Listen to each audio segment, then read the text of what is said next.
fouet, toi.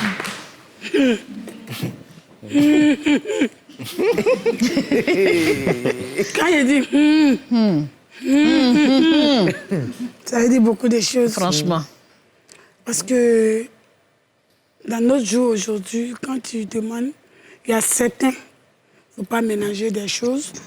Il y a des gens, quand tu vas les demander, ils vont dire, mais les artistes, les font quoi? Ils sont pris par-ci, par-là. Mais ce que nous, les artistes, font là, moi, je ne pense pas que... Il y a plein de femmes, je m'excuse, hein, il y a plein de femmes qui ne savent pas faire ça. Oui. Quoi, Parce par exemple? qu'il faut gérer les enfants. C'est ça. D'abord, il faut savoir faire ce que ton mari veut. Et puis gérer ta carrière musicale, c'est pas facile. Donc, c'est une grande responsabilité. Tout à fait. Il faut savoir faire pas des choses. Mais Dieu merci, c'est le mari que moi, en tout cas moi, en fou, mon mari me comprend. C'est tout. C'est-à-dire, si je vais là, et si je prends ma valise, je vais jusqu'en Australie. Joue ce qu'il va me demander. Tu reviens quand? C'est tout. Il dit, tu es un artiste, fais ce que tu veux faire. Ouais. Le jour que tu ne vas pas à la danse, mais je ne veux pas que les servantes préparent pour moi. Je veux que ce soit toi-même qui prépare. Je crois que... On est d'accord sur ça. On est d'accord sur ça. C'est ce principe, il a dit. Donc si j'aime mon mari, je dois faire ce qu'il a dit là. Ouais. Voilà, je crois que...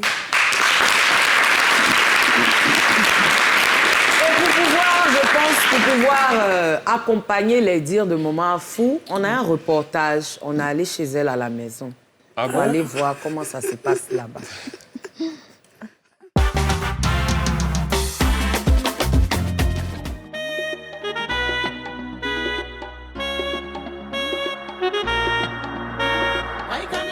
Coucou, bonjour, bonjour, bonjour.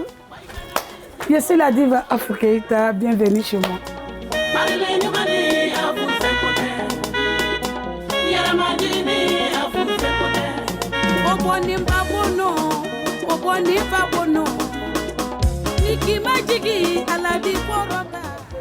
J'allais porter mon maillot. Quand moi je porte mon maillot là, c'est bonheur.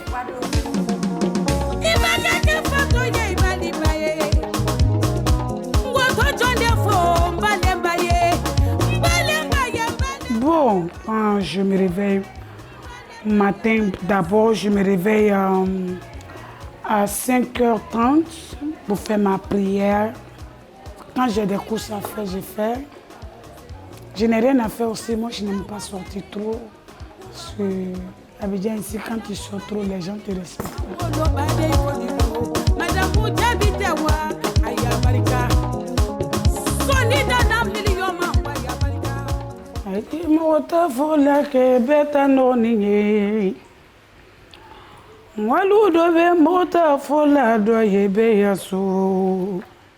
Moi, quand je commence à travailler, c'est là que les chansons viennent dans ma tête. Moi, mon plat préféré là, il est là, Mohamed Rassoul. Si il était dit aujourd'hui, il est d'ici là. Maintenant, ça là, ça accompagne de quelque chose. Kabato. Après Kabato, ça a checké.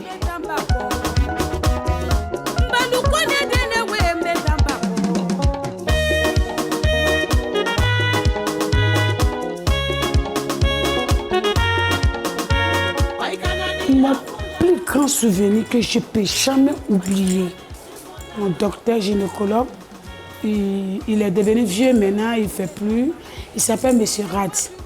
Un jour, il me dit comme ça que Madame Afou Keïta, je voulais que tu arrêtes de venir. J'ai dit ok, il n'y a pas de problème. Je suis partie à la maison en pleurant. Je suis restée dans ça jusqu'à... J'ai fait 4 mois, je ne suis pas partie chez Rad. 5 mois, je ne suis pas partie. J'ai enlevé ça dans ma tête. Les filles sont venues me prendre comme d'habitude pour aller chanter à Yamoussoukro. Je n'ai pas pu chanter. J'ai commencé à avoir la nausée. Tant. Je suis venue. pour moi, c'est... Comment on appelle ça? Palu. Pour moi, c'était un palu, ça va passer. Au fur et à mesure, je vois que mes seins sont en train de grossir. On est parti chez Rat. Lorsqu'il m'a touché, il dit Afou.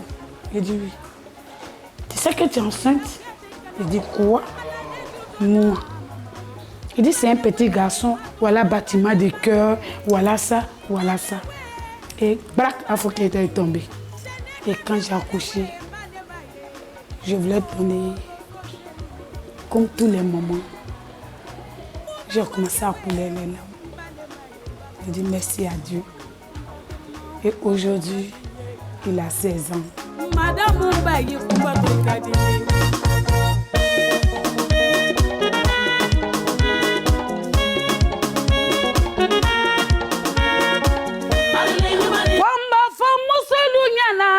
Abidjan musolu benyana mbafo chelu benyana Abidjan chelu benyana anyeta shenika enseika wole ba gidi wole ba gada ivile ba gidi ivile ba gada mais c'est ça émission.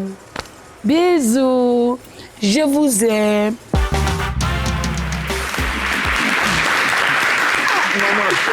Tu es venu pour nous faire pleurer ici.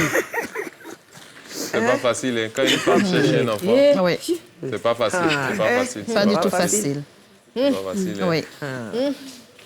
Oui. Tu as cherché aussi Steve. Mais oui, à quoi? Ah, Si, je n'ai pas cherché. Si j'étais bien tu jeune. l'as trouvé. Mais Depuis lors. depuis long. Steve a quel âge maintenant? Que Dieu 14 te ans. donne cette 14 onction-là. ans. Inch'Allah, Dieu va te donner. Je sais de quoi je te parle. Je sais. Si moi je t'ai dit, Dieu va te donner. Amen. Vraiment. Maman. Aïe. Mais j'ai dit. Mon petit frère aussi, il est bon comme ça aussi. Du coup, quand tu as annoncé à papa, comment il était? Bon, au début, il ne me croyait pas. Il dit, aïe, depuis là, me flaquait là. Ça veut dire que depuis là, on est en train de faire médicaments. C'est aujourd'hui, toi, tu sais que tu es enceinte. Pardon, fou. Oui, je suis là tellement que tu n'aimes pas là. Pardon, moi, je vais au travail. Je dis, aïe, tu ne me crois pas. Maintenant, j'ai enlevé papier de radio là. Et comme le docteur m'a montré, il dit, voilà, bâtiment de cœur. Voilà la tête. Tu vois le pied, non? C'est qui va me... Il a demandé Je suis où dans mon choix. Il dit c'est garçon, mais C'est c'est la femme. fille d'abord. Il y a la fille d'abord qui vient me dire, Afou, il y a notre mariage, on t'a déjà donné l'argent pour venir chanter. Notre danse là, c'est samedi. Hein. Elle dit, ah, vous voulez que moi je parte là-bas pour aller crier. Et puis c'est qu'on m'a dit là, ça a tombé. Je ne veux même pas. Si C'est même votre argent. quand je vais me coucher, je fais comme ça. Tu attrapes ça fort. Maintenant, comme j'ai beaucoup fait de 3 prières. mois dans ça encore, puisque mon ventre n'est pas sorti, Absolument. je mange comme je veux. Je porte les trucs plaqués, je porte mes pantalons, tout. Moi-même, là, arrivé un moment, j'ai donné raison à mon mari. Ouais.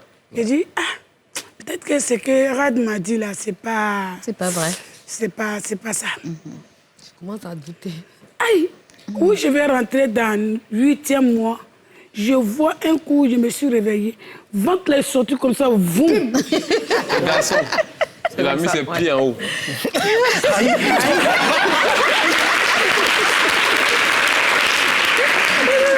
sorti comme ça, boum. Maintenant, à l'époque, j'ai pris mon taxi où mon mari travaillait là. Je suis partie là-bas. Et puis j'ai attaché un panier. Puis je me suis... Il était assis comme ça. Et puis, Ngani Tiri. Ça veut dire quoi? Bonjour. Ça dit, je suis venue montrer quelque chose qui est sorti. Il dit, Annie Tiri. Ouais, bonjour. On dit bonjour. Hey, lui dit, hey, tu as quoi là? Qu'est-ce que tu as mis ici? Ah, fou, pardon. À la maison. Il dit non, tu dis que c'est faux. Si tu dis que c'est faux, là, je préfère enlever mon habit ici pour que tout le monde regarde. Il dit non. Quand ce n'est pas arrivé là-bas, allons à la maison, on a pris taxi. Je suis partie enlever mon haut. J'ai dit voilà. Tu me crois maintenant. Et puis, très là, est sorti comme ça, fia. Moi, ça, je suis là, j'ai ri. J'ai ri. Mais tellement que j'ai eu peur ces jours-là, quand je partais à l'hôpital pour l'accouchement, je n'ai pas voulu appeler quelqu'un. Ouais, c'est ça. Hein. Je suis quittée à 5 h du matin. L'Afrique est ce qu'elle est. Hein. Oui. Je suis quittée. Je suis quittée à 5 h de chez moi. Et puis, je suis partie à la clinique. Ouais. Mon mari même m'a cherché, fatigué, il ne m'a pas eu. Ouais. J'ai fermé tous mes 2 téléphones. C'est vers les 15 h, là, il m'a eu au téléphone. Il dit, mais depuis là, je t'appelle. Avec ta situation là, tu es où? Il dit, faut te calmer. Je suis couchée ici avec mon enfant. Coucou ça! Et toi, est-ce que tu as eu des difficultés? Parce que dans notre milieu là, je ne sais pas si c'est à cause du travail qu'on fait, qui fait que pour avoir des enfants, c'est difficile. Ça, parce que moi, j'ai eu le même problème avec ma fille. Patrick doit parler dans cette affaire. Mais oui, moi, j'en connais. Hein. J'ai des amis. Il est très souvent avec des... Tu as cherché enfant, tu n'as pas eu? Non, pas jusque-là, malheureusement. Non, mais je connais des personnes, j'ai des amis qui sont dans le milieu. Est-ce que tu penses que c'est notre travail qui fait? Est-ce que toi, tu as vécu la même situation? Oh oui, je n'ai qu'une seule fille de 14 ans. Donc, j'ai aussi souffert. J'ai perdu 5 grossesses. Oui, c'est la 6e qui est restée. Et c'est pour ça que je l'appelle Grâce Esther, d'ailleurs. Et ça n'a pas été facile. Donc, quand même, j'ai eu les 3 mois, là, je suis allée me cacher en France, là-bas. Ma famille ne savait même pas que j'étais enceinte. Comme on le dit, j'ai brûlé ma chose, quoi. Jusqu'à ce que, vraiment, j'accouche avant que ma famille ne sache, ou que toute la Côte d'Ivoire ne sache que, vraiment, j'étais enceinte. Mais ma grande sœur, pour moi, ce n'était pas le cas. Hein. Oui. Quand c'est sorti, moi, je me suis promenée dans le quartier. Vous dites aux gens, vous avez parlé, mais c'est arrivé. Voilà. Quand j'arrive là-bas, surtout, il y a une grande cour tourée à William Civil. Oui. À l'époque, c'est là-bas que j'étais. Je soulève, j'ai dit, hé, Tante n'est pas dit que moi, je suis garçon. Je n'ai pas enfanté. Voilà bébé là. Voilà bébé là. Mais il n'est pas non, mais c'est vrai, parce qu'après, on vous traite de femme stérile et tout. Franchement. Et toi, le père de ta fille, comment il a appris la nouvelle? Comment tu lui as dit? Non, d'abord, j'ai attendu au moins 4 mois avant de lui annoncer ça. 4 mois. Et il n'y croyait même pas. Il m'a dit, mais les médecins ont déclaré que vraiment tu ne pouvais plus faire d'enfant et tout. Je dis, mais il y a un Dieu. Il y a un Dieu. Pourquoi tu as attendu 4 mois pour lui dire? Parce que tu ne voulais pas dire et puis après, ça va se gâter. Voilà, après, ça va se gâter. Vraiment, j'avais maintenant honte même d'annoncer que je suis enceinte. Parce qu'à chaque fois que j'annonce, ça ne dépasse pas 4 mois, en fait. Je faisais beaucoup de fièvre et je les perdais, en fait. Genre, c'est qu'on dit ventre chaud. Voilà, ventre chaud, là. Et je fais trop de lavement, j'en avais marre. Donc, voilà, 3 mois, je suis allée me cacher en France, là-bas. Donc, j'ai été vraiment suivie par des professeurs. Vraiment, jusqu'à ce que j'accouche, je rends grâce à Dieu, enfin, je rends gloire à Dieu. Je dis un grand merci à mon Dieu. Et aujourd'hui, voilà, elle a 14 ans. Elle a 14 ans, elle se porte très, très bien. En tout cas, on a de très bons gynécologues en Côte d'Ivoire. Bien sûr. De très bons docteurs. Mais comme on dit, chacun a sa chance. Chacun sa chance, oui. Moi-même avant, ma fille aussi, 3 fois aussi. Tu vois. Et c'est en France que ça a pu Je pense que notre métier aussi est un métier assez stressant. C'est ça. Assez stressant. Moi, par exemple, j'étais enceinte, je partais faire des spectacles, je dansais et tout ça. Bon, avant, je dansais beaucoup avec la hanche. Et donc, vraiment, pour qu'un enfant puisse tenir aussi, ce n'était pas vraiment évident. Tu as changé, maintenant tu faisais... Voilà, maintenant je faisais...